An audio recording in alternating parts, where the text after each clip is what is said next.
სამი სიწმინდე, რომელიც პეტრიწონის მონასტერში ყველა ქართველმა უნდა ნახოს.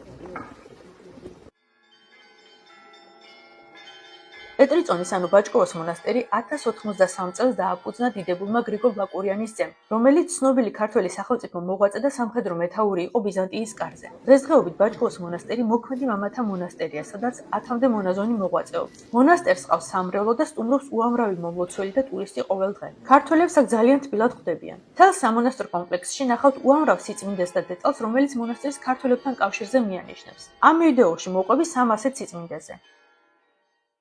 მე-11 საუკუნის პირველი ტაძრის გუმბათის ჯვარი. ჯვარს ნახავთ მონასტრის მუზეუმში. თუ დააკვირდებით, ამოიკითხავთ ასომთავრულით დაქარაგმებულ წარწერას იესო ქრისტეს ძლევარი. მუზეუმის დათვალიერება სულ რაღაც 1.5 ევრო ღირს. წილკნის ღვთისმშობლის ხატი, რომელიც საგამოფენო დარბაზში შეგიძლიათ ნახოთ. ამ დარბაზში შეგიძლიათ ასევე უყუროთ და მოусმინოთ პეტრიწონის მონასტრის დაარსების ისტორიას გრიგოლ ბაკურიანის ძის დროიდან დღემდე. ამ დარბაზის ვიზიტი თავისუფალია, სრულიად უფასოა.